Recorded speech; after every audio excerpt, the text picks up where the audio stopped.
আপনারা কয়দিন হলো ভাই? এখনো তো একটা মাস হয় নাই, সামান্য কয়টা দিন গিয়েছে। দুনিয়ার জমানো সমস্ত দাবি দেওয়া নিয়ে সবাই এখন রাস্তায় নেমে গেলে যারা এখন সরকারে বসেছেন তারা দেশটা গুছাবেন কিভাবে? এতদিন আপনাদের দাবি দেওয়া কোথায় ছিল? সেই দাবি দেওয়াগুলো এতদিন করলেন না কেন? এখন এরা দায়িত্ব নিয়েছে জনগণের অনুরোধে, তারা তো ইচ্ছা করে এখানে আসেনি। তাদেরকে যদি সহযোগিতা না করে এইভাবে ব্যতিব্যস্ত করে তোলা হয়, তাইলে রাষ্ট্র পুনর্গঠন এবং মেরামতের যে কাজটা, এটা তো তারা করতে পারবে না। এখানে সকলের দায়িত্বশীল আচরণ আমরা আশা করি। যার যার দাবি আছে একটু ধৈর্য ধরেন। 15.5 বছর যদি ধৈর্য ধরতে পারেন, 2-1 মাস একটু ধৈর্য ধরেন, ওনারা একটু গুছিয়ে আনুক, তারপরে আপনারা স্বাভাবিকভাবে নিয়মতান্ত্রিকভাবে আপনাদের দাবিগুলা তুলে ধরেন। কিন্তু সেইটা করতে গিয়ে আপনারা সচিবালয়ে ঢুকে পড়বেন, আপনারা বিশৃঙ্খল অবস্থা সৃষ্টি করবেন, এটা তো দেশের জনগণ মেনে নেবে না। আপনারা কি দেশের জনগণের বিপক্ষে দাঁড়াতে চাচ্ছেন?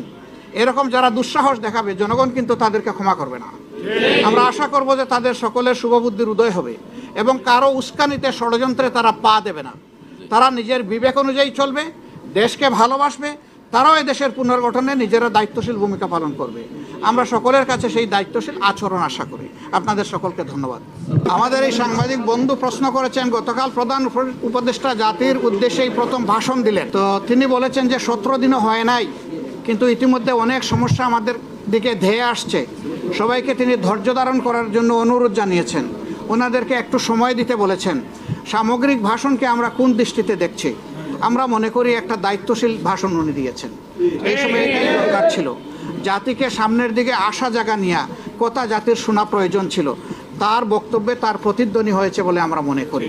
তবে এটা ঠিক যে এই প্রতিধ্বনির মধ্যে আমার আকাঙ্ক্ষা পূরণ না হতে পারে, আরেকজনের আকাঙ্ক্ষা পূরণ না হতে পারে। দেখতে হবে সামগ্রিকভাবে সারা দেশবাসীর আকাঙ্ক্ষার প্রতিফলন হয়েছে কিনা। আমরা মনে করি হয়েছে, এবং আমরা মনে করি তারা এখনও রাইট ডিরেকশনে আছেন। তাদেরকে সেভাবেই এগিয়ে গেলে আল্লাহ সাহায্য করবেন, দেশের জনগণও সাহায্য করবে ইনশাআল্লাহ। আমরা জামাতে ইসলাম হিসেবে আসবো না, এদেশের সচেতন জনগণ হিসাবে আসবো,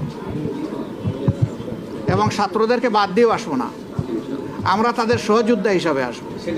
তবে আমরা দোয়া করি এইগুলার যেন প্রয়োজন না হয়, সবার জন্য শুভ বুদ্ধির উদয় হয়।